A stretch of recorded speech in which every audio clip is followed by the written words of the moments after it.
Je m'appelle François Grégoire. Je m'appelle Mélodie Meillard. Puis aujourd'hui, qu'est-ce qu'on fait ici, Mélodie? Mais aujourd'hui, on retourne à la première étape. C'était, si on se rappelle, on a fait un sondage.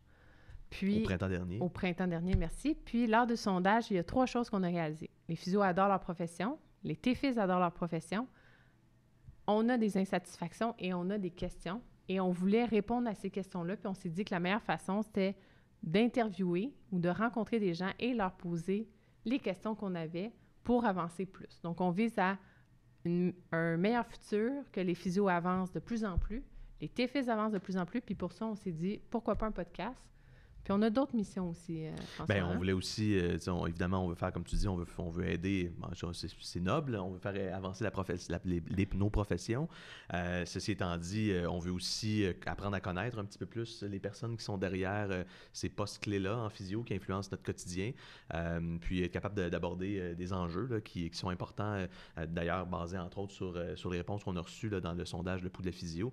Alors, c'est les raisons pour lesquelles on produit où on décide de commencer à faire ce genre d'intervention-là dans le podcast.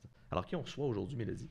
Aujourd'hui, on reçoit Denis Pelletier. Et attention tout le monde, on a dit à Denis qu'on voulait répondre à des questions, puis que parfois, il enlève son chapeau, je dirais, de président d'ordre, mais aussi... Il nous l'a dit que c'était politique, être président. Oui, il nous a dit vraiment que c'était politique. Puis c'était intéressant parce qu'on comprenait mieux son rôle politique. Tu sais, des fois, je pense qu'on voit Denis comme un directeur général, mais finalement, c'est pas vraiment ça son rôle.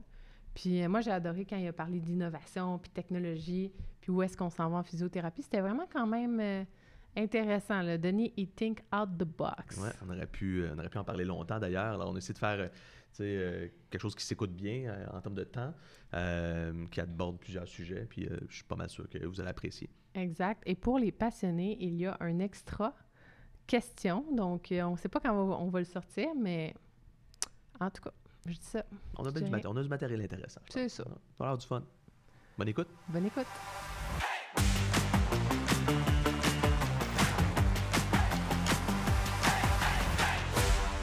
Le Pouls de la physio est une présentation de Medexsa, Physiotech, Services d'électrothérapie et Médicaltronic.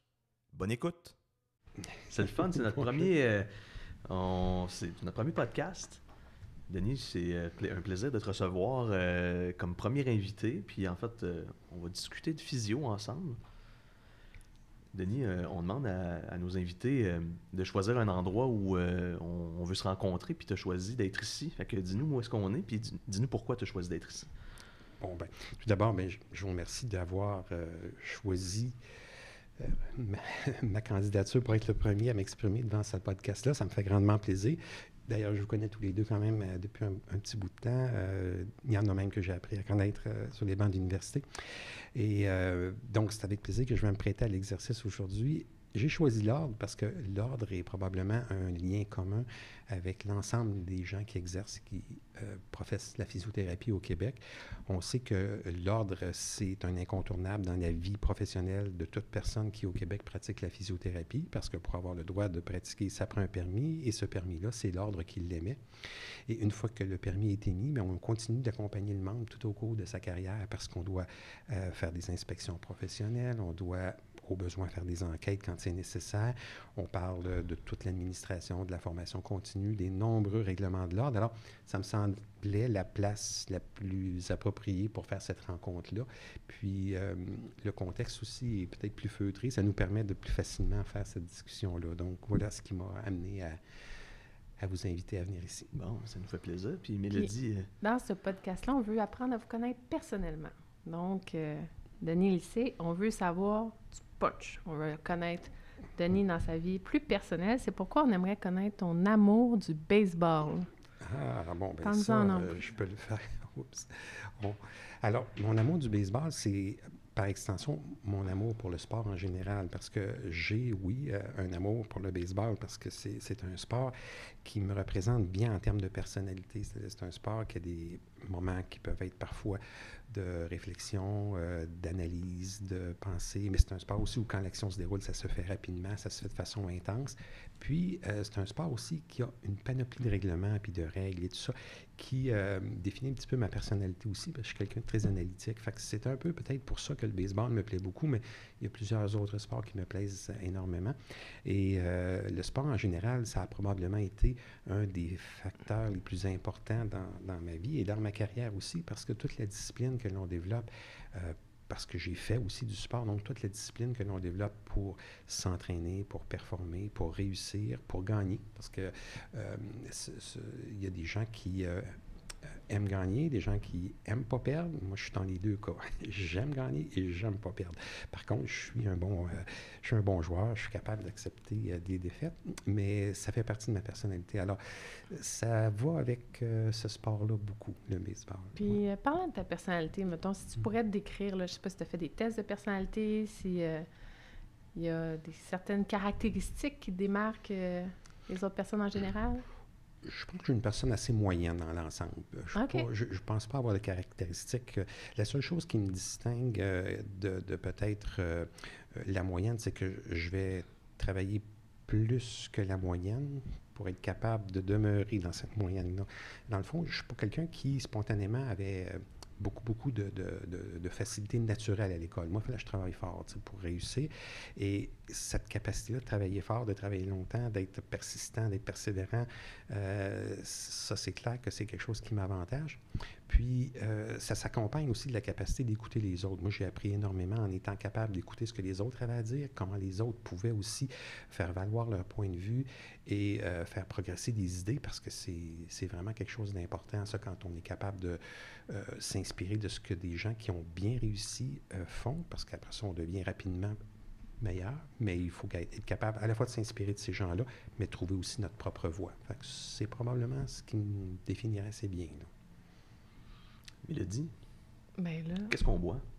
Ouh! J'attendais que tu me le demandes. Donc, c'est de Coteau-Rougemont. Ça s'appelle le Saint-Pépin. Merci. On parle de notes d'agrumes confits et un petit goût boisé. Donc, cheers! Ah, ben, santé. Maintenant qu'on sait que... Un beau bruit de verre en plastique.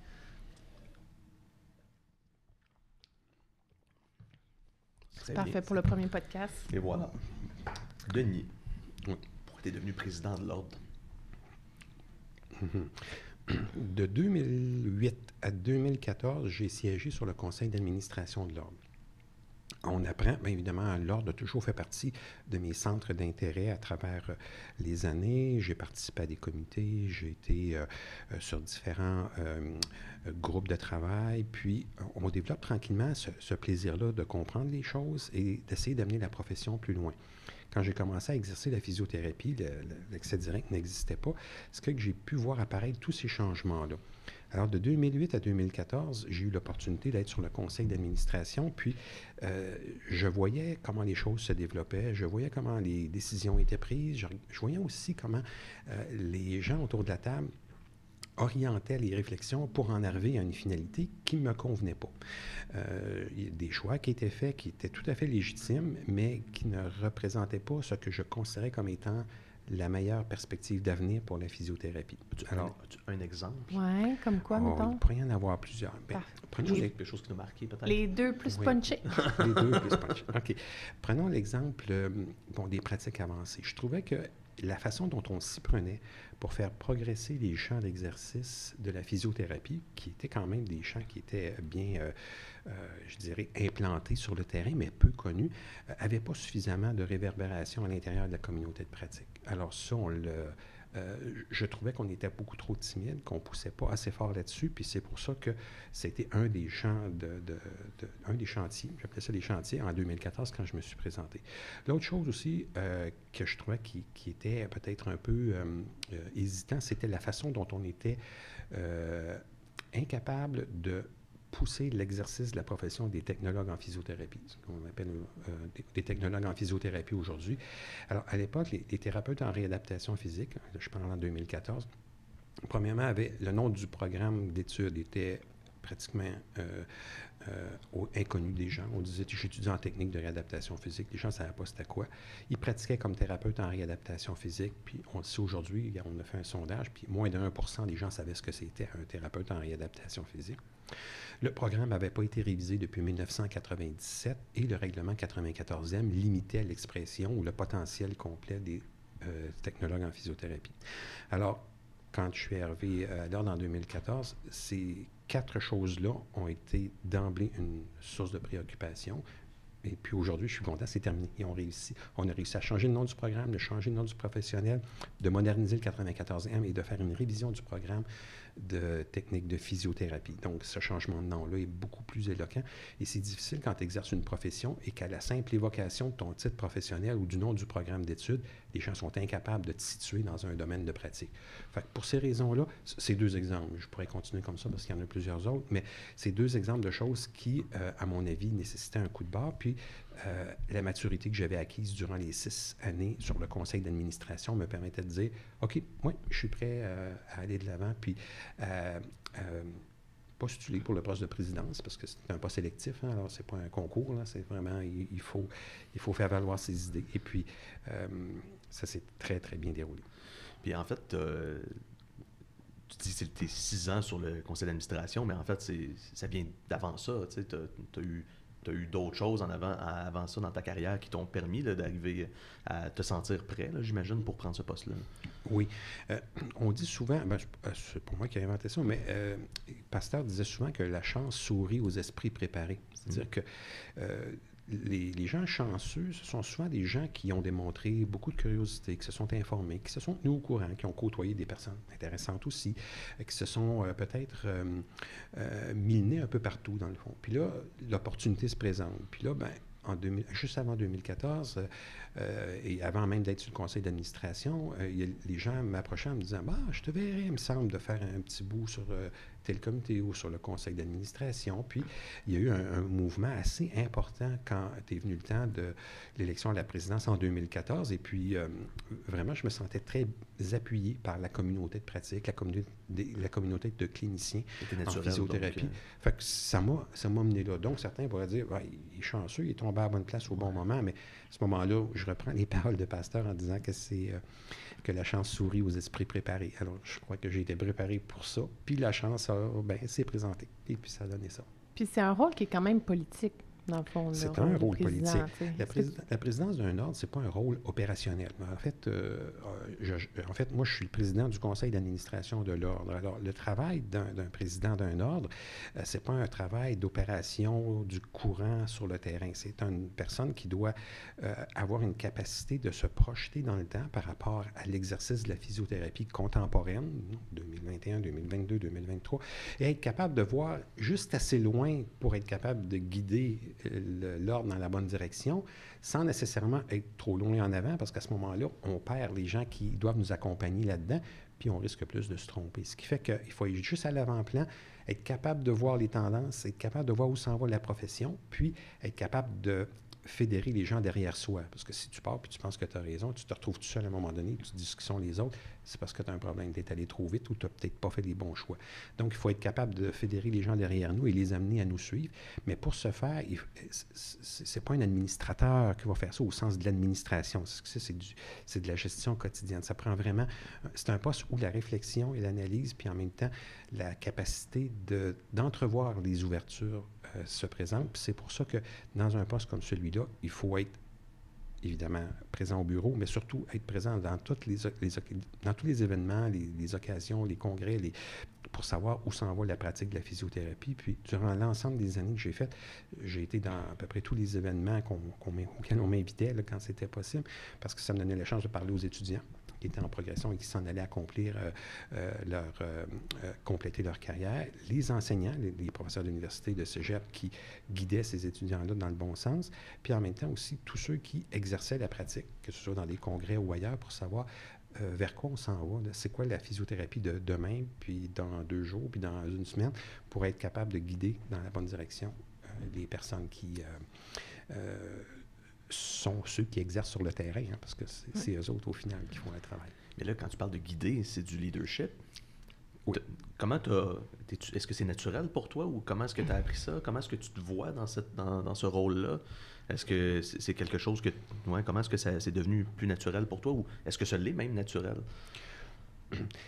Je pense que la réflexion qui mène à être capable de faire du leadership, c'est une réflexion qui va tranquillement se développer parce qu'on parle à des gens qui sont dans ces domaines-là très connaissants, qui vont être capables de vraiment t'amener plus loin que qu'est-ce que toi tu sais. Ensuite, tu synthétises ça et tu challenges l'idée au maximum, puis après ça, tu te l'appropries. OK? Puis là, tu te l'appropries au point où tu en connais au moins autant que la personne qui t'a instruit là-dessus. Et après ça, tu es capable de la défendre, puis tranquillement, tu finis par avoir consulté assez de gens pour savoir que c'est la bonne chose à faire. Donc, c'est comme ça qu'on détermine si cette voie-là, si cette idée-là est la bonne. Puis ensuite, il faut être capable de la défendre parce que on a beau dire, ça, c'est la meilleure chose à faire, mais si on n'est pas capable de porter ce message-là adéquatement aux bonnes personnes, aux bons endroits, de la bonne façon, bien, on va rester avec notre bonne idée, puis on n'ira pas plus loin. Et là, à ce moment-là, on fait du surplace, puis la progression de la profession ne se fait pas. Alors, il faut être capable de, quand on l'a, on la pousse, on l'avance, on l'amène, toujours avec beaucoup, beaucoup de respect, parce que ça, c'est très important. Puis, généralement, on voit rapidement qui seront nos amis puis qui seront nos ennemis dans cette tâche-là. Puis, il faut savoir rapidement les identifier puis composer avec. Et ça, c'est constamment présent dans l'ensemble des choses que l'on fait. Aimes-tu ça? Ah bien, c'est passionnant. Une fois qu'on est capable de le faire puis qu'on accumule des réussites, on développe une passion pour ça parce qu'on se dit « Ah, wow! » Puis je suis assez chanceux parce que les membres de l'ordre, ce sont des gens qui sont dans l'ensemble très reconnaissants. Ce sont des gens qui sont capables de dire « Ouais, ça c'est un bon coup. Ouais, ça aurait pu être mieux. » Puis, tu sais, et ça, on a des bons coups, des moins bons coups, mais dans l'ensemble, on est capable de... quand on voit que les gens nous écrivent beaucoup, vous savez, avec les médias sociaux, je reçois une quantité astronomique de messages, puis c'est le fun parce que ça nous alimente beaucoup. Il y a des noms qui reviennent, il y a des gens qu'on reconnaît, il y a du monde qu'on ne sait pas c'est qui, mais on s'en doute. Mais toujours est-il que tout ça, ça fait qu'on a énormément de récompenses quand on accomplit des choses. Alors, on a une profession où les gens sont très reconnaissants, donc c'est motivant, fait qu'on aime ça, c'est certain. T'sais. Même quand on se trompe, on est capable, surtout quand on est capable de l'admettre, puis ça, c'est pas un problème, en disant « OK, ouais, si c'est à refaire, je ne le ferai pas comme ça. Je le ferai plutôt de telle ou telle façon, parce qu'on apprend évidemment dans notre démarche. Puis ça, encore là, des exemples, j'en ai plusieurs, mais c'est juste d'être capable de le reconnaître. Parce que, ça, dans le fond, il faut s'assurer qu'il ne faut pas avoir raison à tout prix. Hein, c'est pas nécessaire, ça. Il faut être capable d'avoir une profession qui progresse. Fait que si toutefois, dans ce cas-là, on a manqué notre coup, il faut qu'au final, quand même, on arrive à faire avancer nos projets, puis la profession surtout. Fait que... j'ai deux questions. Première question, dans le fond, on comprend que dans le fond, c'est un rôle de présidence, donc il y a un conseil d'administration, donc on ne se mêle pas des opérations, il y aurait une direction générale. Mais comment cette relation se fait? Puis à ce moment-là, quel serait ton quotidien? Puis après ça, quel conseil tu donnerais à la prochaine personne qui va suivre? Parce qu'on sait que tu es en fin de mandat, donc un bon conseil pour la prochaine personne dans tout cet écosystème-là, finalement, là. Alors, quand on est président du conseil d'administration, il faut avoir un leadership qui va faire en sorte que les gens autour de la table vont avoir le goût de dire oui à tes projets. Ce qui fait que les dossiers doivent être bien montés, ils doivent être bien présentés. On doit s'assurer que les administrateurs en connaissent tous les tenants et aboutissants.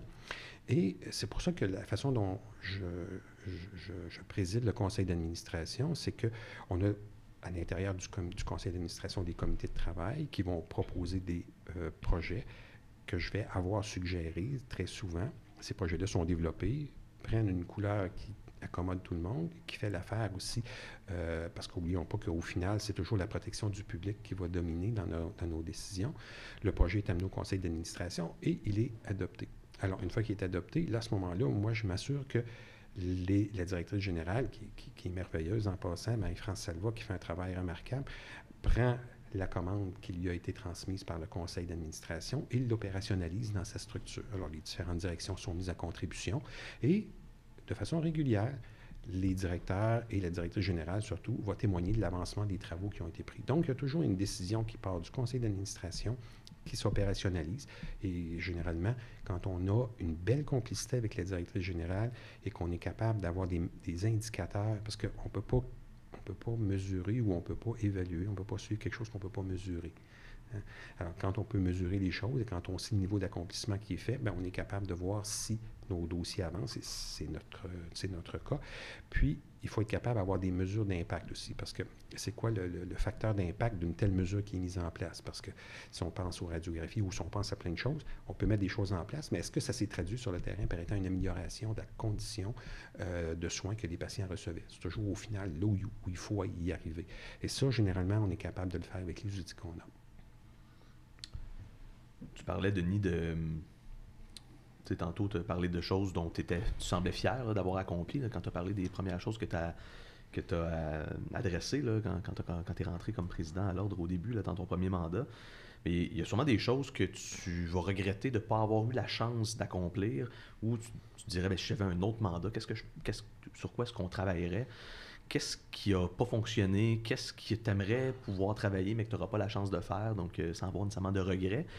Ce serait quoi les prochains chantiers? Ou c'est quoi les choses que tu as essayé d'avancer, finalement, ça n'a pas eu le succès que tu aurais voulu? Oui. Dans les projets qui sont émis, parfois, il y en a qui vont partir dans un sens et que le temps va les faire évoluer un petit peu différemment. Bon. Alors, il y a effectivement des choses qui auraient pu avancer plus rapidement, mais pour lesquelles soit que c'était un peu prématuré ou soit que c'était pas la bonne intuition au départ. Prenons toute l'évaluation préventive en physiothérapie.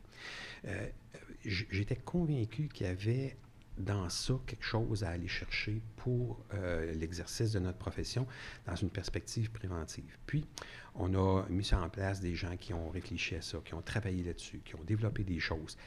Mais finalement, ça n'a pas pris la tangente que j'aurais souhaité parce qu'on n'a pas été capable de démontrer avec une assez grande solidité qu'une intervention préventive, que ce soit du dépistage à l'école ou tout ça, pouvait donner vraiment une mesure de résultat intéressante. Cependant, de cette situation-là qui n'a pas évolué comme je l'aurais peut-être souhaité, a émergé la notion de pronostic en physiothérapie, qui, elle, va drôlement bien. Parce que vous savez que quand on travaille avec des patients, que ce soit un lésé médulaire, une amputation ou un POC, un problème cardiaque, les gens nous arrivent, ils ont une condition, ils présentent une liste de déficiences et d'incapacités. Puis là, nous autres, on regarde ça et on se dit, OK, à la lumière de ce que vous présentez là comme signes et symptômes, comme déficience et incapacité, voici ce que l'on pourrait s'attendre à ce que vous soyez capable de faire. Hein? N'oublions pas notre objectif du rendement fonctionnel optimal, c'est ça qui nous intéresse. Et ça, c'est vraiment aidant. Donc, on n'est pas à l'étape de l'évaluation prédictive jeune, mais on est capable de faire une évaluation avec une composante pronostic qui fait partie intégrante du continuum diagnostic pronostic qu'on fait en physiothérapie. Alors, vous voyez, la première partie qui n'a pas vraiment marché comme je l'aurais souhaité a finalement trouvé quand même une finalité qui est relativement excellente là, pour le pronostic. Tu sais, dans le contexte de prévention, quand on regarde, tu dis que ça n'a peut-être pas évolué de la façon qu'on aurait voulu, puis finalement, on n'est peut-être pas capable de démontrer que si on fait de la prévention, puis là, tu t'as semblé parler de la partie scolaire, là, par exemple, si un physio faisait des évaluations, est-ce qu'on trouve des problématiques de croissance potentielle, etc., chez des enfants ou chez des jeunes?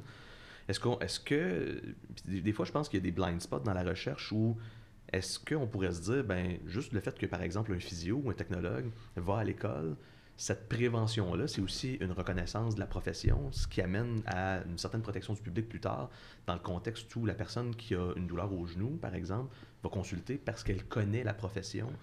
Donc, est-ce qu'on peut aller plus large encore que cet aspect préventif-là?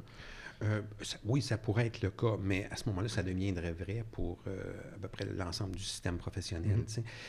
Il faut vraiment que lorsque l'on fait une intervention, que la pertinence de l'intervention domine. Puis ça, on a été longtemps en physiothérapie, puis c'est encore le cas, où il y a certaines interventions dont la pertinence clinique n'est pas tout à fait établie et que ça se fait encore.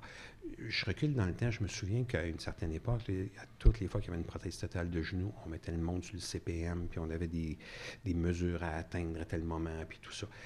Le temps nous a démontré que c'était complètement inutile de faire ça.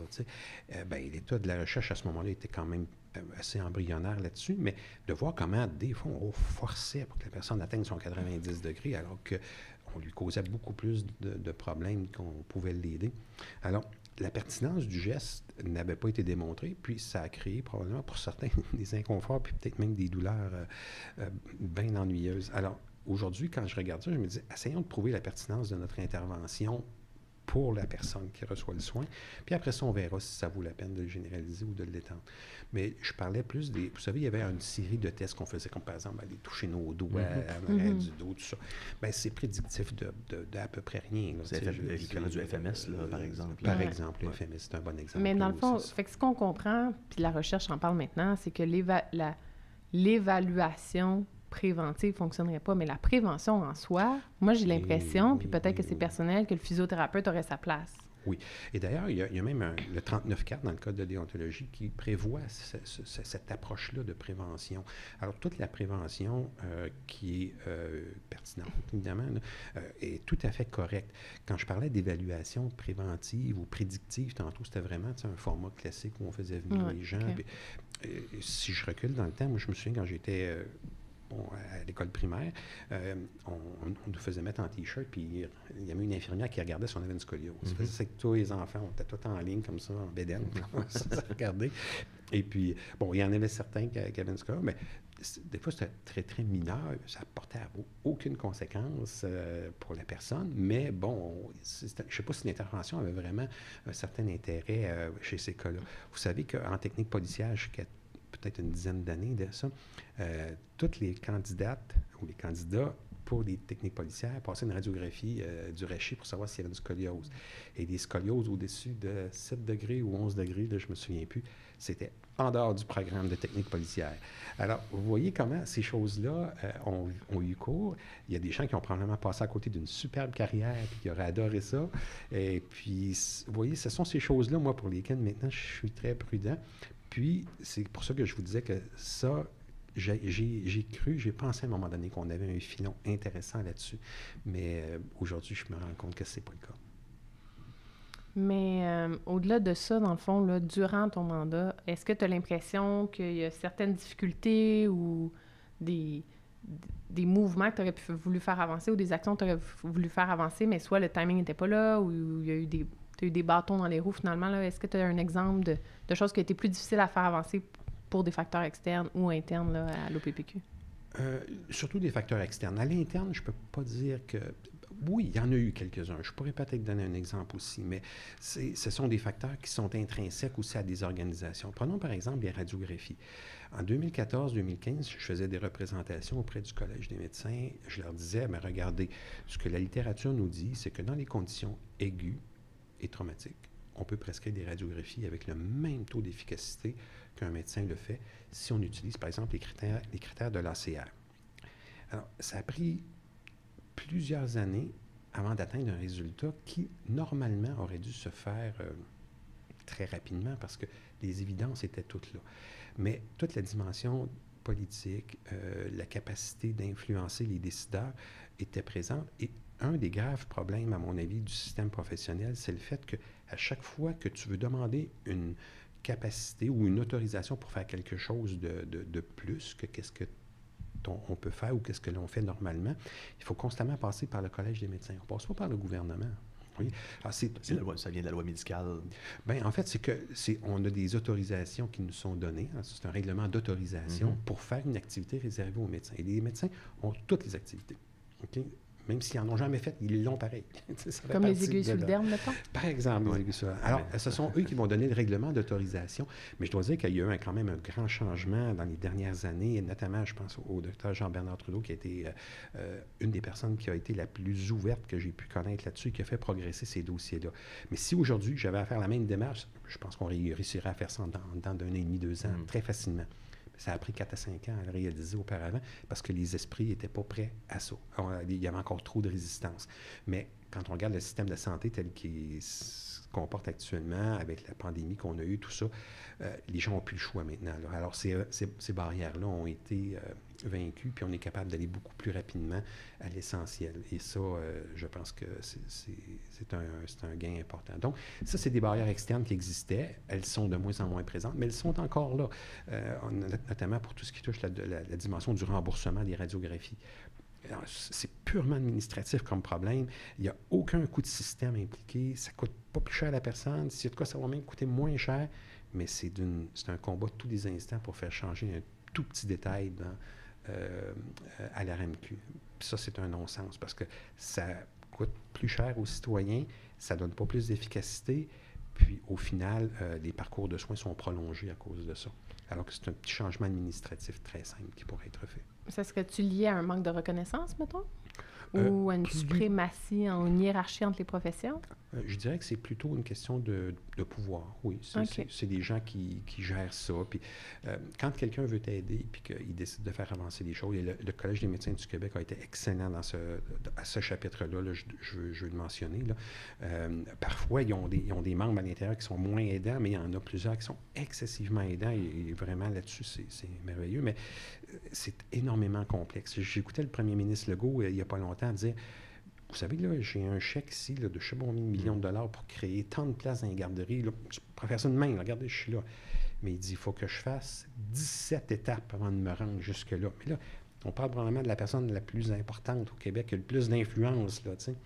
Mais il y a quand même 17 étapes pareilles qu'il doit franchir. Fait que c'est quand même assez lourd administrativement. Donc ça, c'est des fois le parcours du combattant, mais il faut être persévérant, c'est la clé. Puis il faut savoir se créer un réseau de gens influents qui vont nous aider à atteindre nos objectifs. C'est quoi l'avenir de la physio au Québec, Denis? Écoute, l'avenir de la physio, en fait, c'est une des choses qui me rend triste de devoir partir au mois de juin 2022 à ma présidence parce que j'ai plus le droit de me présenter, sinon soyez assurés que je serai là. Je pense que la physiothérapie ne s'est jamais aussi bien portée au Québec. Puis je suis quand même dans le domaine de la physiothérapie depuis 1986. Donc, j'en ai vu un bout, là, j'en ai vu un bon bout. Et qu'on regarde simplement les avancées récentes, que ce soit la présence des physiothérapeutes à l'urgence, la façon dont les orthopédistes apprécient ce que l'on fait. En fait, les gens nous découvrent ou nous redécouvrent ou sont capables de réaliser, ils sont capables de faire tout ça, ces gens-là. T'sais. Et donc, cette reconnaissance soudaine-là nous ouvre des portes qu'on aurait probablement pensé inatteignables il y a peut-être 5 ans ou 10 ans.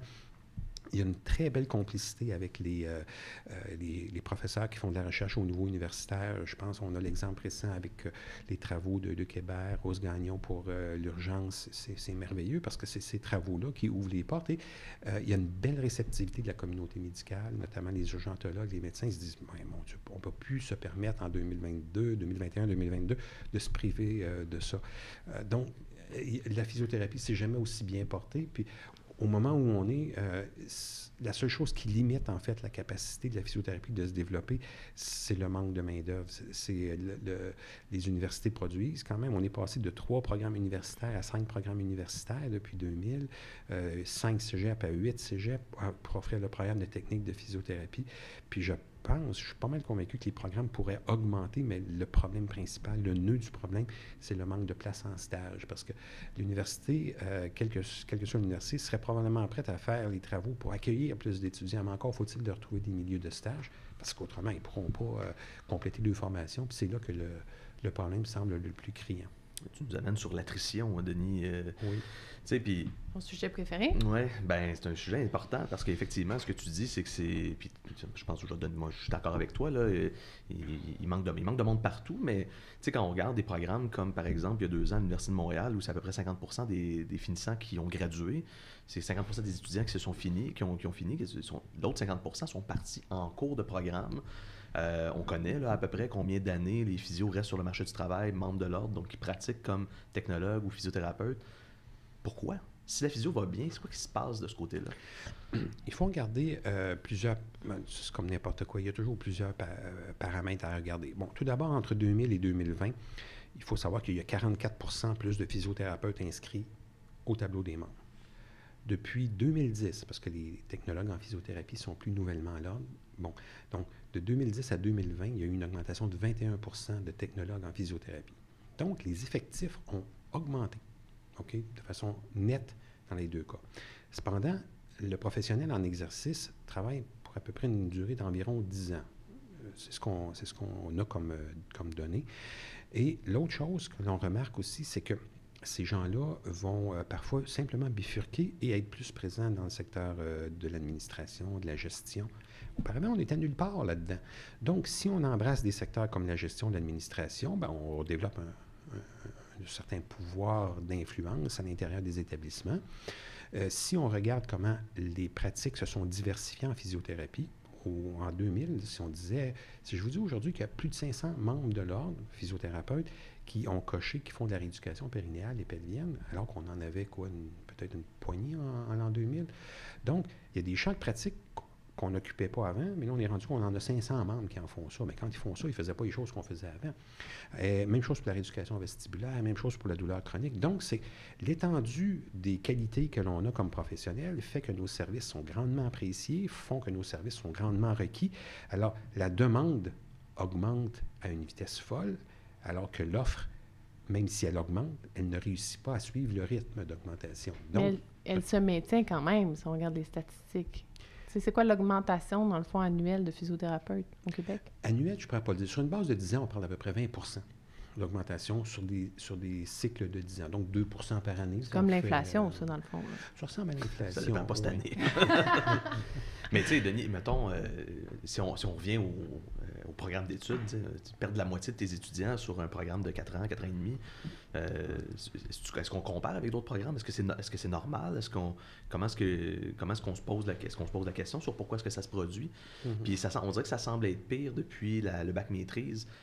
On sait que, je n'ai pas de statistiques, là, mais ce qu'on dit, c'est qu'il y a beaucoup d'étudiants qui vont quitter après les 3 ans de bac. Comme tremplin pour aller dans d'autres professions, parfois d'autres professions médicales. Pourquoi les jeunes n'aiment pas le programme en physio? Pourquoi les jeunes ne persistent pas à finir? Pas tout le monde, mais c'est des pourcentages normaux. Est-ce qu'on voit ça dans les autres programmes aussi? J'ai pas beaucoup de chiffres là-dessus qui me permettraient de m'appuyer sur leur choix de réorientation de carrière. Puis l'exemple qui est donné, c'est celui de l'Université de Montréal.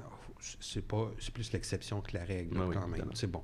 Mais si on regarde l'ensemble des gens qui commencent dans un programme de physiothérapie, parfois, ils vont le quitter. Puis il y a déjà eu des résultats de sondage là-dessus. Il y en a qui cherchaient à migrer vers des professions qui étaient plus payantes. Ça a été clairement dit. Que ce soit la médecine, que ce soit la pharmacie, que ce soit la médecine dentaire. C'était des professions qui étaient attirantes pour ces gens-là et c'était un choix essentiellement financier. En tout cas, ça, les gens l'ont évoqué dans leur sondage qu'ils ont fait. D'autres personnes ont mentionné qu'ils avaient quitté parce que les conditions de travail étaient difficiles. Vous savez, en physiothérapie, j'ai quand même travaillé pas mal longtemps avant d'être à la présidence de l'Ordre, mais je me souviens, moi, d'avoir entré dans une chambre où je devais voir un blessé médulaire, un lésé médulaire tout récent, là, tout ça. Et je devais le voir 2 fois par jour, 5 jours par semaine. La fin de semaine, c'est quelqu'un d'autre qui le voyait, à moins que c'était ma fin de semaine de travail. Je peux vous dire que tu sortais de là, la personne pouvait avoir à peu près mon âge, là. Puis, quand la personne te pose des questions du genre, je suis sûr que ma blonde va me lâcher, je ne pourrais pas avoir d'enfant.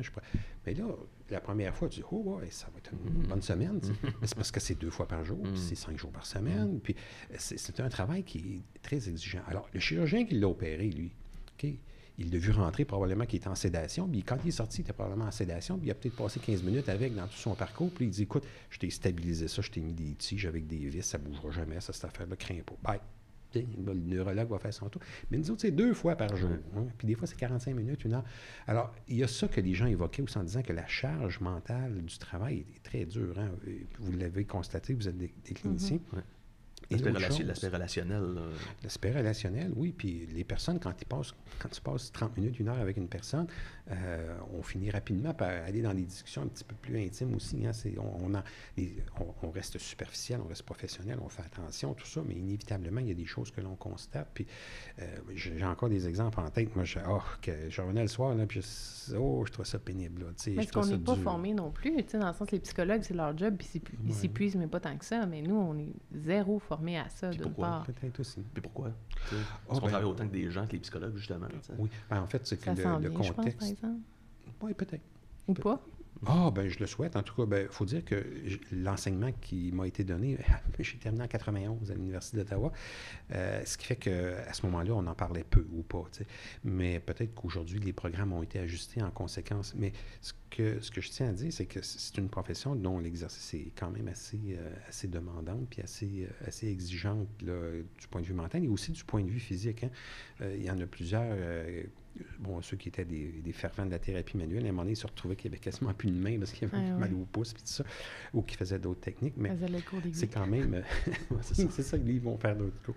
Mais non, ce sont des choses qui sont présentes et qui font partie du quotidien, mais les conditions ont été évoquées souvent dans... C'est un sondage qu'on avait fait il n'y a pas si longtemps, pourquoi les gens... Notre sondage a dit la même affaire. C'est la même chose aussi. Oui, c'est pour ça, dans le fond, qu'il y a eu ce podcast-là. C'est dans le fond, on a fait un sondage, puis les gens avaient des questions, finalement. Mais on comprend quand même que s'il y avait plus de lieux de stage, de milieux de stage, il y aurait un effort supplémentaire. Je suis convaincu. J'ai même aucun quand doute. Même une piste de solution je l'ai entendu dire sur très lesquels on souvent. a du pouvoir. Tout à fait, oui. Et les milieux de pratique privée sont quand même assez accommodants, mais il faudrait qu'ils pensent aussi à prendre des gens. Souvent, ils veulent prendre des étudiants plus finissants. On comprend ça aussi, mais il faudrait qu'on puisse être capable d'avoir des étudiants à différentes étapes de leur cheminement. Et les milieux... Prenez des stagiaires, c'est important. Oui, tant les milieux publics que privés, là, ça, c'est vraiment essentiel. Puis plus il va y avoir d'accueil dans les milieux de stage, et plus tout ce transfert de connaissances-là va se faire en disant, regarde, tel patient, ça risque d'être difficile, mais considère ceci, cela, parce que ça se prépare, ces interventions-là. Je pense que ça pourrait aider des jeunes cliniciens à rester en pratique plus longtemps. Mais on est aussi victime de notre succès, comme je le disais tantôt. Alors, on est appelé maintenant à diriger des départements, on est appelé à faire toutes sortes de choses qui étaient... vous savez, en 84-85, je faisais des stages, puis je me souviens qu'on était dans un plutôt dans les sous-sols d'hôpital, dans ce temps-là, on était dans un sous-sol d'hôpital, puis nous autres, on voyait des patients, là, tu sais, puis on pensait même pas qu'il pouvait y avoir des postes de gestion à faire pour des gens comme nous. La gestion, ça se fait par... on ne sait pas trop quelle personne dans ce truc. Mais là, aujourd'hui, on envoie des professionnels de la physiothérapie à différents niveaux là, exercer ce genre de travail-là, puis c'est une bonne chose. Mais ça, c'est le fun, par exemple, parce que souvent, on parle de perdre les physios, mais finalement, il y a des physios qui lâchent la pratique, mais on ne les perd pas, finalement. Ils font avancer la profession d'une autre façon, là, clairement. Il faut qu'ils gardent leur membership. Il faut que ce soit encore des physiothérapeutes. Il faut qu'il y ait encore qui s'appellent technologues, il faut encore qui s'appellent mais pour physio. ça, il faut qu'il y ait la profession à cœur. Puis je pense que, nous, on en parlait, là, mes collègues et moi, on ne pratique plus beaucoup, mais on a vraiment à cœur de faire avancer la profession. Mais pour ça, il faut que tu sois en amour avec ta profession. Puis pour ça, je pense qu'il faut que, dans tes moments plus creux, tu sentes une reconnaissance, parce que tout le monde a passé par la clinique temps plein, tout le monde a travaillé fort, a eu des patients avec des composantes de santé mentale, puis si c'est dans ces moments-là, il n'y a pas de reconnaissance, c'est là que tu te dis, écoute, moi, je m'en vais, puis je quitte l'ordre aussi. Je pense que c'est le message que les gens envoient aussi à un certain moment. Là. Ça fait combien de temps tu es en pratique? Oh mon Dieu, ça fait pas très longtemps. Ça fait 6 ans. 6 ans. Puis là, tu viens de dire, il y a 1 minute à peine. Mais là, je vois presque plus de patients. Oui. Okay. Mais le dit, c'est peut-être pas une représentation non, classique. C'est là. Ça. Non, mais d'un côté, je pense que dans mon... Attention! C'est moi qui va vous poser des questions si vous continuez. Il faut y aller. C'est une discussion ouverte. Là. Moi, j'aime mieux ça. Et vous savez, dans les années 80, là, il y avait peut-être de mémoire, là, il y avait à peu près 5% des physiothérapeutes et des technologues en physiothérapie qui travaillent en privé. Technologues, je suis bien hésitant de donner ce chiffre-là parce que, dans le fond, ils n'étaient pas membres de l'ordre, qu'on ne sait pas. Sautons une décennie ou deux, on est rendu à 50% de gens qui ont quitté le secteur public ou qui ont tout simplement travaillé uniquement dans le secteur privé. Et puis il y en a beaucoup là-dessus qui sont rendus, qui font de la gestion, qui font de la formation continue, qui font plein d'affaires, mais qui sont en physiothérapie pareil. Alors c'est pour ça que je vous disais tantôt, la demande qui est offerte aux professionnels de la physiothérapie, elle s'est tellement diversifiée que l'offre, même si elle est croissante, bien, le résultat qui est de soigner des patients n'est pas aussi élevé qu'on l'aurait souhaité. Fait que ça, ces choses-là... Mais ça ressemble un peu aux ingénieurs quand même. T'sais, les ingénieurs vont devenir ingénieurs puis vont finir dans des postes d'administration parce qu'il reste que l'éducation qu'on a eue, on a appris à faire de la résolution de problèmes, à faire de la gestion, à faire un continuum de soins, d'être humain, puis c'est ça qu'on cherche dans des postes de direction. Dans le fond, c'est des belles qualités qu'on a développées par ce parcours-là. Les professionnels, oui, par ce parcours-là ou par le fait que quand tu rentres dans ce parcours-là, c'est que tu avais des habiletés à la base, fait que c'est un puis l'autre. Oui, c'est ça, c'est contingenté. Dans le fond, les professionnels, c'est des gens intelligents, fait qu'ils veulent faire des fois d'autres choses dans leur carrière. Mais l'entrepreneuriat, c'est nouveau en physiothérapie. Ne pensez pas que ça date des années 80. Non, ça, c'est quand même moi, je dirais pas mal plus récent.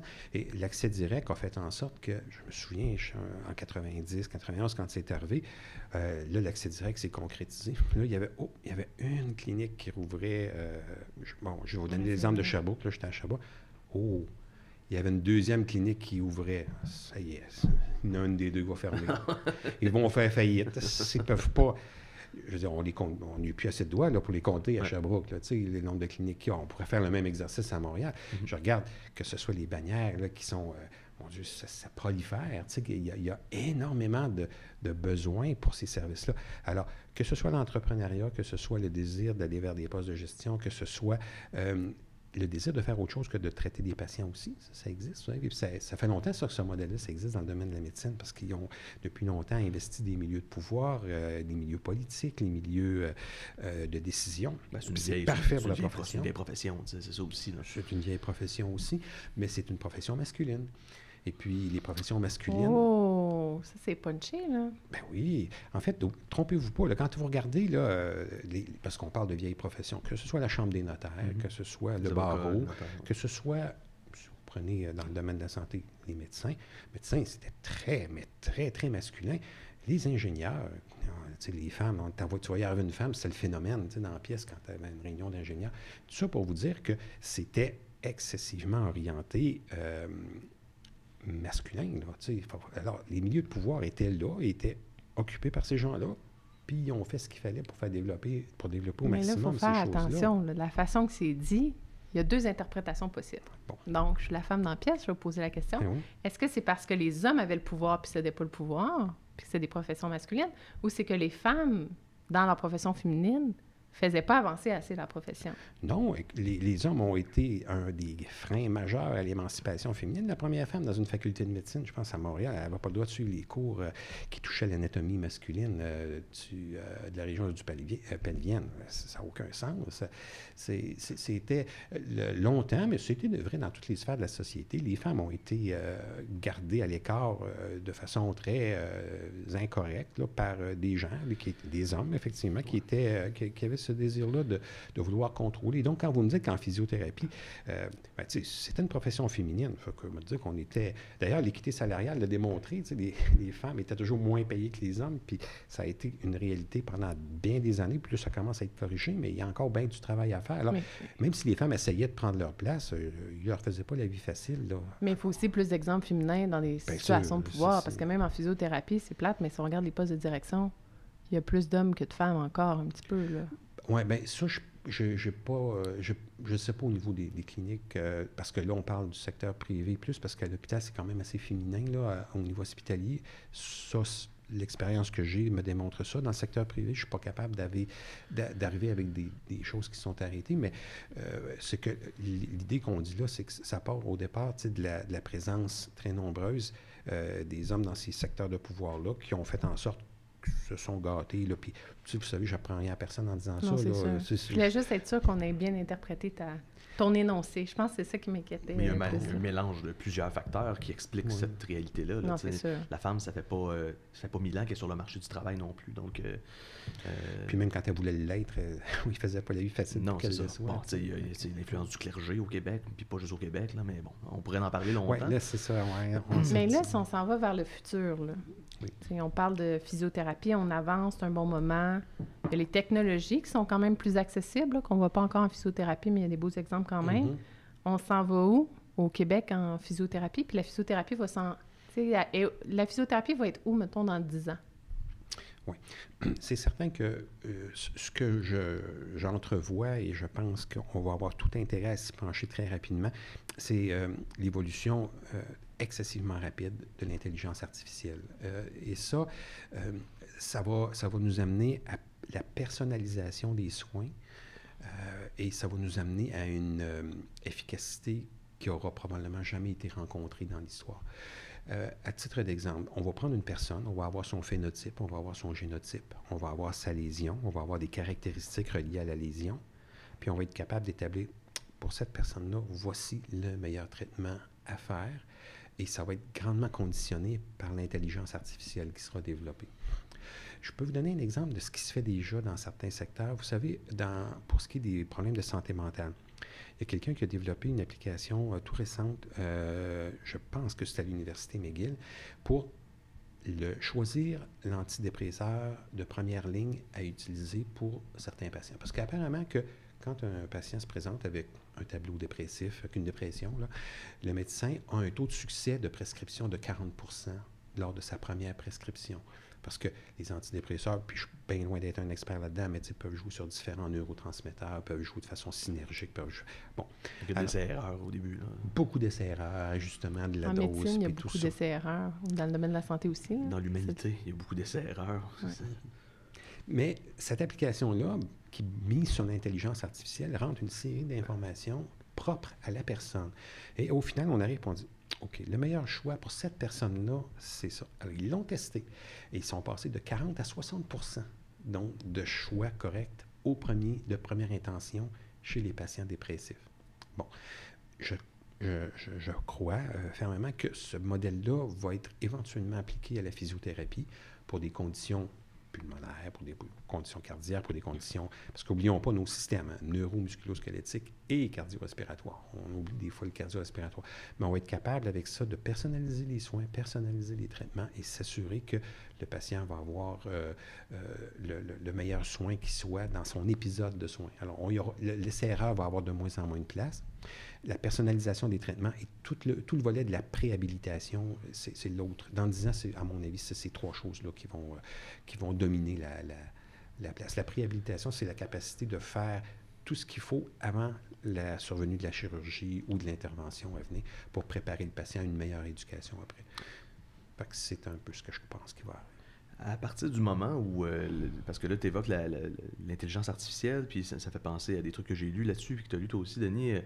Tu sais, l'intelligence, ce qu'on voit en ce moment avec le Web 3.0, c'est l'accessibilité de tout ça à la population en général. Donc, tranquillement, la société devient plus équitable en termes d'accès puis de capacité d'avoir accès à ces... tu sais, et où la place du professionnel si l'ordinateur pourrait dire à mon client qu'est-ce qu'il devrait faire pour régler son problème d'épaule? Oui. Prenons l'exemple des optométristes. J'aime bien cet exemple-là parce que quand on va chez l'optométriste, vous êtes probablement déjà tous allés aussi. Alors, tu arrives, là, au début, il y a une personne, une technicienne, je pense, là, elle prend une série de mesures. Puis là, il y a un papier qui sort de la machine puis qui est donné à l'optométriste. Et là, l'optométriste confirme la prescription que les appareils viennent de faire. Alors, quand cette constatation-là est faite, on pourrait dire, bien, écoute, la machine vient de le dire, puis c'est tout le temps la même affaire que vous prescrivez. C'est rare que vous défaites une prescription de la machine. La machine est même pas mal bonne. Là, alors, mais est-ce que l'optométriste devient soudainement non utile? Bien, premièrement, il analyse les données qui sont transmises. Il va recommander la bonne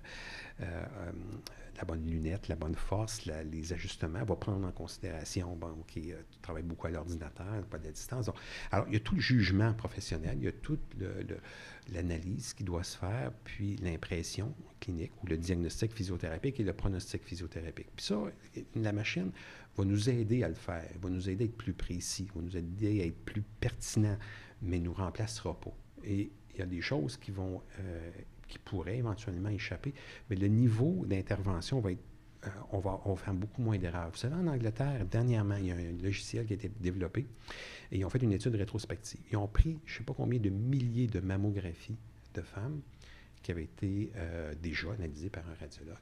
Alors, l'appareil a passé à travers tout ça et l'appareil avait un taux de détection de masse, en fait, les vrais positifs, là, et il était capable d'avoir des vrais positifs puis les faux négatifs. Et c'était merveilleusement presque parfait, en fait. Le radiologiste en avait manqué ou en avait surdiagnostiqué, alors que l'appareil n'avait à peu près fait aucune erreur dans sa lecture. Alors là, on va se dire, ça vaut-tu vraiment la peine de demander à un radiologiste de lire ces milliers de films-là, alors qu'on sait que la machine va le faire mieux que lui, avec une marge d'erreur encore plus mince. Alors, si toutefois ça devenait ça, j'aurais pas de mal à voir le radiologiste faire autre chose. Fait que si ce genre de situation-là nous arrive, on se rendra utile ailleurs. Mais c'est aussi une crainte en technologie qu'on entend toujours. Si la technologie arrive, on va perdre des emplois. Puis dans le fond, la réponse... C'est plus une modification d'emploi. Mais on s'entend, c'est ça. Dans le fond, la machine va enlever tout ce qui est répétitif.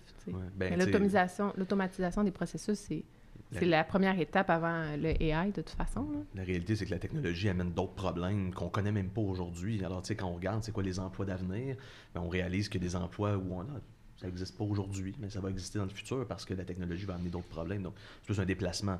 Mais je pense que ça vaut la peine de se poser la question comme profession, où est-ce qu'on s'en va dans tout ça, tu sais. Oui. Mais il y a plein de décisions. Il y a aussi l'accessibilité aux services. Là. Pour moi, la technologie, c'est ça. Dans le sens, en ce moment, on sait pertinemment qu'on ne peut pas traiter tout le monde. Puis on est beaucoup trop dispendieux pour la majorité de la population. Pas qu'on devrait baisser nos prix, on devrait les augmenter. Mais il pourrait y avoir vraiment une étape d'éducation aux clients ou aux patients, dépendant comment on veut le définir, préalable quand même. Mais ça, c'est une particularité aussi qui est vraie au Québec en particulier, parce que pour la plupart des gens, les soins, c'est gratuit. Bon, c'est jamais gratuit. Il y a quelqu'un quelque part qui paye, mais on peut définitivement penser que pour les sommes investies, je ne pense pas qu'on ait un retour sur l'investissement qui est à la hauteur. Et les gens ici ne sont pas nécessairement habitués à défrayer pour leurs soins, par exemple la physiothérapie ou la médecine, mais quand je regarde d'autres professions, que ce soit dans le domaine de la dentisterie, par exemple, ou de l'optométrie, au niveau dentaire, là, je me souviens quand j'allais reconduire mes enfants à l'école, tu sais, tout ça, et mes enfants faisaient partie aussi. Tu regardes et tu te dis, voyons, ils ont-tu toutes des broches, eux autres? T'sais? C'est pas un service assuré, là, les broches, là, on ne se trompe pas, là. Mais les parents ont jugé que d'avoir une dentition de belle qualité, ça coûte cher, puis on ne peut pas s'en priver parce que probablement que c'est ce qu'il y a de mieux pour l'enfant. Puis là, on parle de situations où c'était purement esthétique. Parce que l'alignement des dents, ça demeure une prérogative, ou en tout cas un intérêt esthétique. Là. Il n'y a personne qui n'aurait pas été capable de manger s'il n'y avait pas eu des broches. Là. Alors, tout ça pour vous dire qu'il y a des parents qui vont investir 10 à 14 000 dans la bouche de leurs enfants quand ils sont jeunes pour qu'il y ait une dentition parfaite. À ce moment-là, es-tu capable de payer 90 ou 75 pour un traitement de physio, selon ce qui est demandé? Bien là, si notre pertinence est là, je suis sûr que oui. Alors pourquoi est-ce qu'on ne semble pas si pertinent que ça pour certaines personnes? Bien, on le lit pour la grande majorité. Regarde la quantité de cliniques de physiothérapie en opération, que ce soit sur l'île de Montréal, Laval, ça n'arrête pas de pousser partout. Ce qui fait qu'on doit être pertinent pour un méchant paquet de monde. Parce que je ne connais pas grand clinique qui en arrache là, présentement. Là. Je parle à beaucoup de cliniciens. Il y en a plusieurs qui me disent on n'a jamais eu autant de clientèle. Si j'avais un physio demain, là, je pense qu'en 2 semaines, je remplis son horaire. Là. C'est beaucoup plus ça que j'entends que le contraire. Donc, est-ce que tu penses qu'on devrait augmenter les prix en clinique privée? Bien, ça, c'est une question d'offre et de demande. C'est un principe économique. À partir de là, c'est de savoir comment vous voulez gérer le modèle. Et ça, c'est pas une prérogative de l'ordre, en fait, de s'assurer de cette balance-là. Mais il faut voir. Oui, mais en fait, c'est que dans les soins, mettons, je pousse plus loin la réflexion, c'est que quand on parle d'un produit et quand on parle d'un service, c'est 2 choses différentes. Un produit, s'il y a une rareté du produit, le prix peut augmenter, puis on crée un état d'équilibre où il y a un certain prix que le patient ne voudrait plus payer pour avoir tel produit. Pour le service, quand c'est un service d'esthétisme ou un service autre, bien, les gens peuvent aussi se poser la question si je vais le prendre ou pas. Mais quand tu es amputé, tu n'as pas ce choix-là. Il faut choix être appareillable. Alors là, il y a une dimension morale qui s'ajoute. C'est pas seulement un produit ou un service peut-être plus facultatif, mais c'est de base. Alors là, à ce moment-là, notre capacité de faire état, parce que vous savez, il y a des gens qui ont des revenus plus modestes, des revenus plus à l'aise, alors là, il faut le regarder, mais c'est aussi très circonstanciel. Il y a des cliniques qui sont situées dans des secteurs beaucoup plus fortunés que d'autres, et puis eux autres peuvent se permettre probablement une tarification plus grande. Mais il y a aussi un enjeu d'accessibilité au public, dans le sens, la personne amputée, par exemple, dans le sens, on s'attendrait à ce qu'il y ait une accessibilité, peut-être des services de 2e ligne, des services de réadaptation plus accessibles aussi au public. Oui. Il y a aussi cet enjeu-là quand on parle de tarification et d'accessibilité. Oui, mais la tarification en public existe aussi, sauf qu'on ne la voit pas.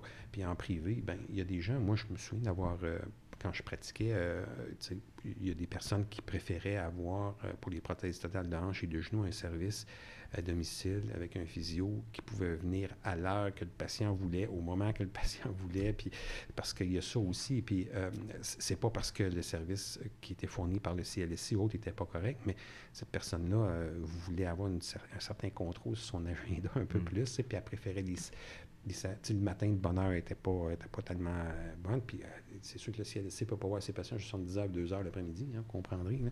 Et alors, eux autres, il y avait cette plage horaire-là. Pour elle, 8 heures le matin, c'était trop de bonne heure. Puis ce qu'elle aimait, elle, c'était en fin d'après-midi, vers 16 heures, tout ça. Mais 16 heures, le CLSC ne va pas là.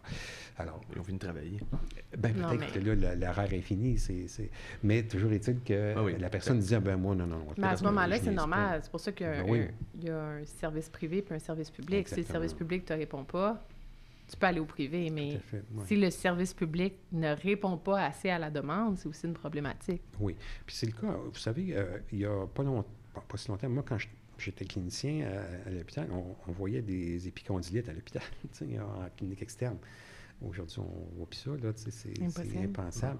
Alors, ça a tout été fermé, ces cliniques-là, mais c'était quelque chose de très, très fréquenté, mais le système ne pouvait plus le supporter. Ça suit la privatisation. Quand on regarde les montants dépensés en santé publique et privée, si on prend le Québec, par exemple, depuis les 30 dernières années, à chaque année, ça augmente. À chaque crise économique, ça augmente encore plus, parce que c'est un système qui prend 50% de nos taxes et impôts. Alors, où est-ce que le gouvernement peut couper quand il manque d'argent? La première place, c'est la santé en public, malheureusement. On arrive proche de la fin. On peut peut-être terminer quelques questions. Je ne sais pas si tu as des choses avec lesquelles tu voudrais aller de l'avant, Mélodie. On n'ira pas avec la question punch de la fin tout de suite.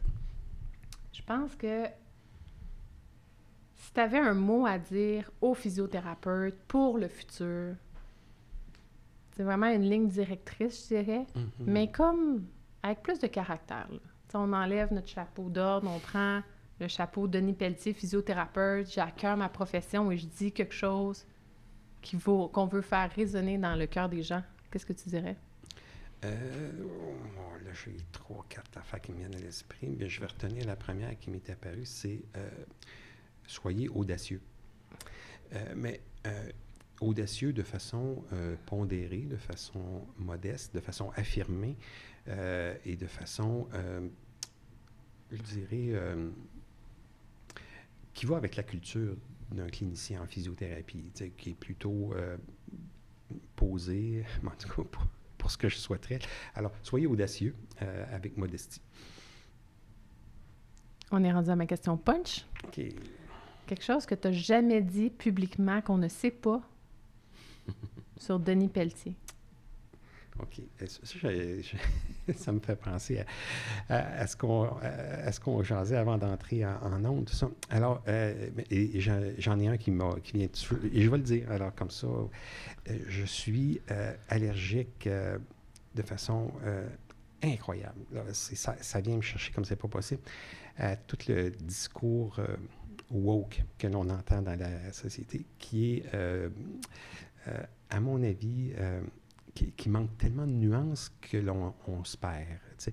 Alors, tout ce que j'ai vu qui s'est fait dans les universités, notamment pour l'incapacité de certaines personnes de prononcer certains mots dans un contexte d'apprentissage pédagogique, encadré, ça me renverse. C'est quelque chose que je ne comprends pas et qui, probablement...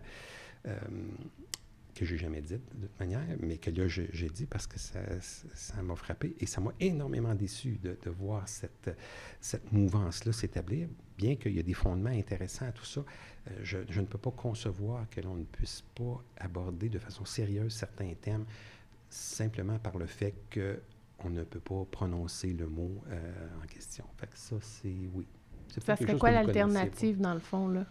Bien, tout simplement d'être capable de mettre en perspective la situation que l'on veut explorer, que l'on veut découvrir, que l'on veut apprendre, que l'on veut comprendre, que l'on veut partager, et après ça, d'en parler avec tout le respect qui vient avec ces sujets-là ou ces thèmes-là ou ces termes-là, donc à la fois le thème et le terme. Je ne peux pas m'imaginer qu'en 2022, en 2021, on soit rendu à censurer des universitaires, des enseignants, des gens qui veulent communiquer des idées dans un respect complet des gens en place et de l'histoire aussi. Ça, c'est quelque chose que vous ne connaissiez peut-être pas de moi. Bon, en tout cas, c'est pas le cas. Super intéressant. Oui. Alors...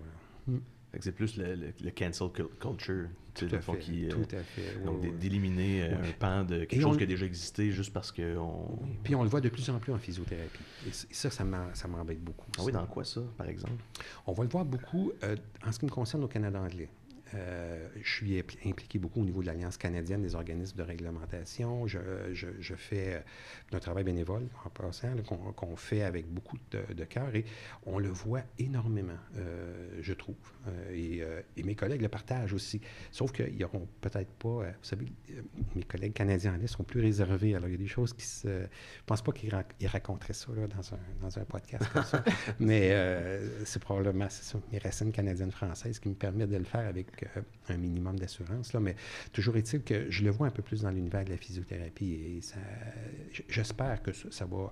Mais en fait, je suis convaincu parce qu'on est des gens assez bien posés là-dessus puis on est capable de faire les nuances qui s'imposent. Ça que ça ne m'inquiète pas tant que ça dans le domaine de la physiothérapie au Québec. Mais concrètement, là, un exemple.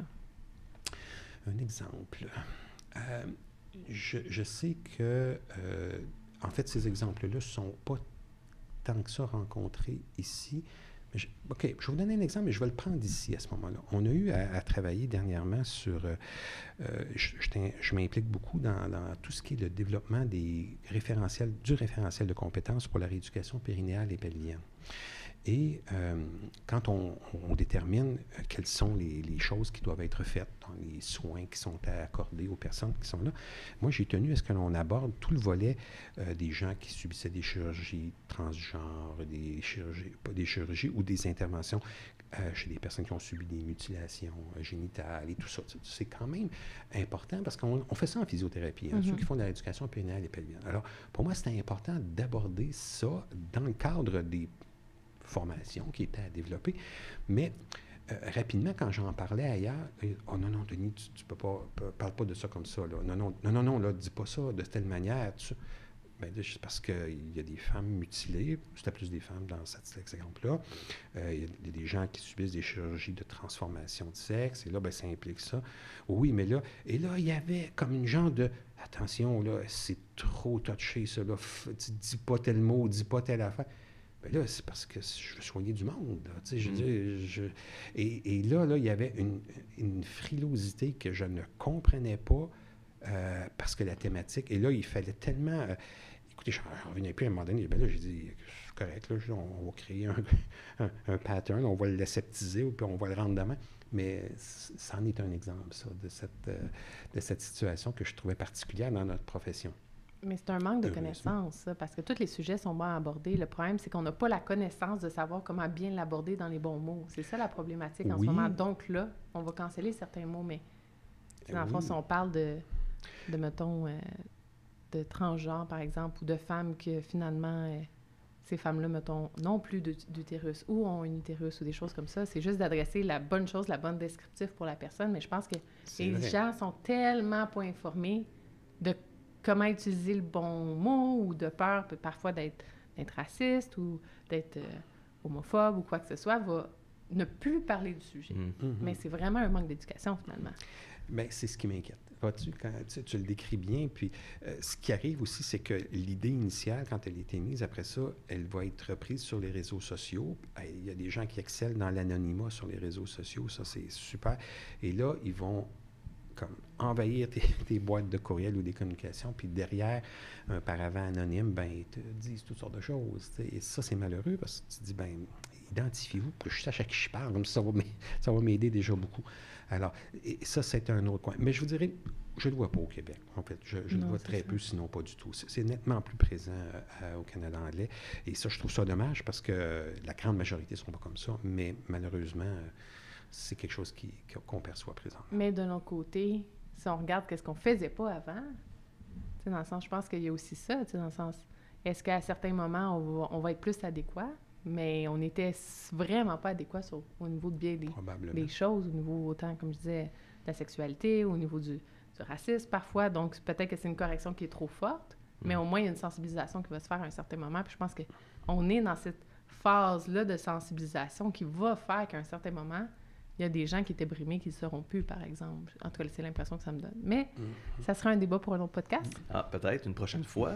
On va recevoir Denis une autre fois pour Oui. reparler ce genre de sujet-là. On peut aller profondément Oui, là-dedans. en fait, on est allé avec un angle large. Alors, je vous ai suivi à travers tout ça. Ouais. Mais quand même, il y a des choses qui peuvent être approfondies, ça c'est sûr. Mais vous allez sûrement rencontrer plein de gens brillants qui vont vous amener sur des pistes plus en profondeur là-dessus. Fait que je n'ai pas d'inquiétude. Merci beaucoup de t'être prêté à... Merci, super intéressant. Oui, merci de t'être prêté à cette discussion. Merci Mélodie de m'avoir accompagné. À bientôt. Bonne chance. j'espère. Qu'est-ce qu'on te souhaite, bonne chance pour... Oui, Bonne vous savez, chance là, avec il y a... le baseball.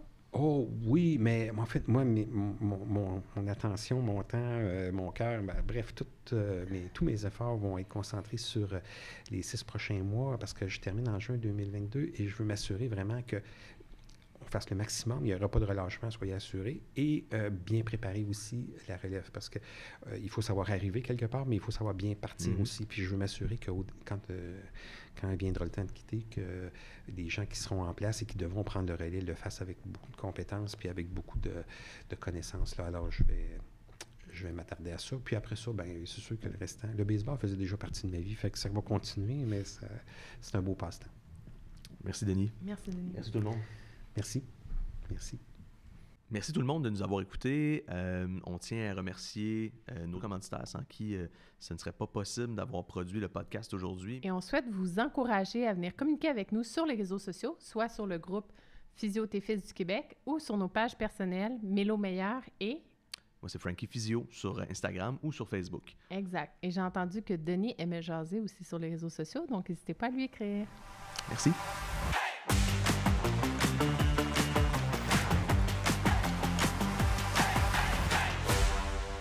Le pouls de la physio est une présentation de Medexsa, Physiotech, Services d'électrothérapie et Médical Tronic.